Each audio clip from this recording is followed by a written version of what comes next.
pleasure, Charles. Thanks for having us. Charles. See you again soon. Meanwhile, Heritage Action for America has long demanded the repeal of Obamacare, so it's not surprising that this conservative powerhouse is less than satisfied with what they're seeing so far, American Health Care Act. In fact, they quote the great communicator himself by rebuking it, saying that Ronald Reagan once said government's view of the economy could be summed up in a few short phases.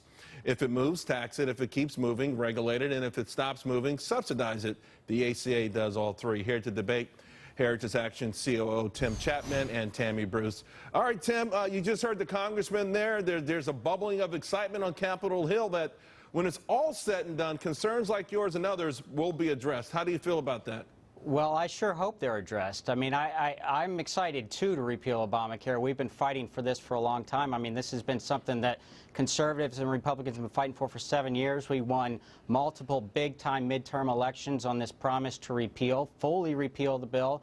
We passed a kind of a dry run of this in 2016 that fully repealed it. And, you know, what we're trying to push right now is for a full repeal that's not splitting the Republican Party, that doesn't split the Republican base and cause a lot of angst within the party. And I think, unfortunately, this bill right now has some work to do before we get to a place where What's your number one problem with it, Tim? Well, let me just give you a couple. One, it's a new entitlement program with the refundable tax credits. It locks in Medicaid until 2020 and assumes that the Medicaid expansion will be repealed on the eve of the 2020 election. I don't see that really happening going into that. And I think most fundamentally, I am not convinced this bill will drive down costs of health care. I think that's the big problem for me, is that we've got to be able to drive down costs. And with all the kind of insurance regulations still in place, this is not a very free market. And so you got to have a more free market and more competition if you want to drive down costs. You know, Tammy, the cost part is really going to be tough. I mean, just because of the circumstances and the demographics of our economy, of our nation, rather. But you do have Rand Paul. We've got 3, maybe 4 GOP senators who are pretty vocal about it. Heritage Action, Club for Growth calling it the Ryan Health Care Act. Americans for Prosperity, the Cato Institute. You go down the list. These are some brilliant people. Why are they wrong? You look, there's, I think, two counts here, two groups, in that you've got people who genuinely, we want all the same thing, but they think it can be improved. And then you've also got people who don't necessarily want President Trump to do well. Because in order for his, the economy... Are you saying there's some still on the Republican side of the aisle? Oh, yeah, the Koch brothers have come out saying we hate it, it's Obamacare 2.0. You're looking at, I think, a political framework here that recognizes that this, even this bit of this first part of the 3-step program will help the economy and help the Trump team get to that 3% and 4% growth over the year. We need to do this. We need this element to pass so that Americans get more money into their pockets, get rid of these taxes, get rid of the mandate, et cetera.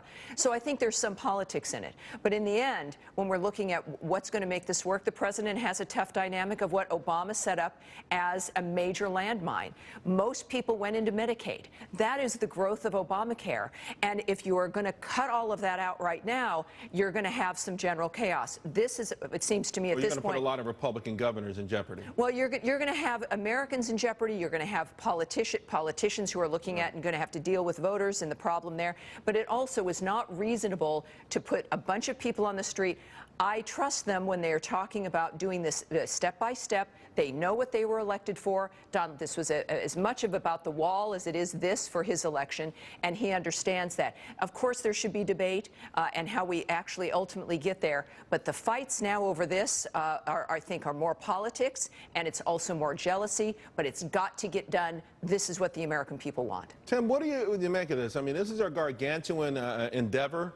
The idea that it can all be bundled up in a nice bow overnight may be far-fetched. What about the notion that, hey, you do what you can and you chip away at the edges, including some of your concerns? Yeah, I think that's the way to go. I really do. And I just want to address Tammy's point. I mean, I think there may be some people who don't want Trump to succeed, but I think in large part conservatives are overwhelmingly excited about this president.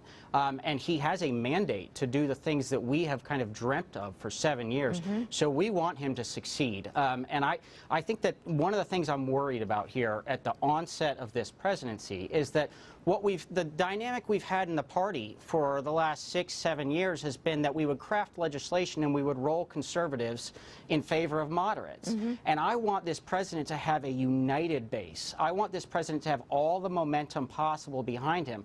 And so I think during this process, this conversation, the negotiation as president, let me just say, though, it has been needs 6 to be years. ongoing. Let me just add, it has been 6 years. The Republican Party has had this many years to do this.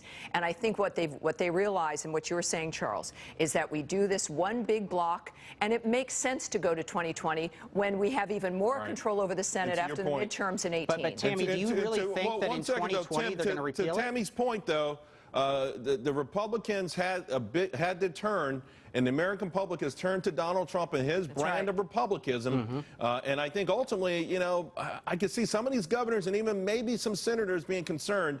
But it's going to ultimately be up to the White House to get this through, and there are going to be some concessions. But this president wants a bill that works. This president wants a bill that works, and that the legacy will actually be one that drives prices down. All right, well, guys. I'm not convinced. We're going to leave it there. Believe me, we're going to debate this a few more times, Tammy. You're welcome back because I really appreciate your input. Tammy, we'll see you a little bit later. Coming up, it is the million-dollar question, right? Is access to health care now, is it a choice or has it become an entitlement? We're going to debate that next.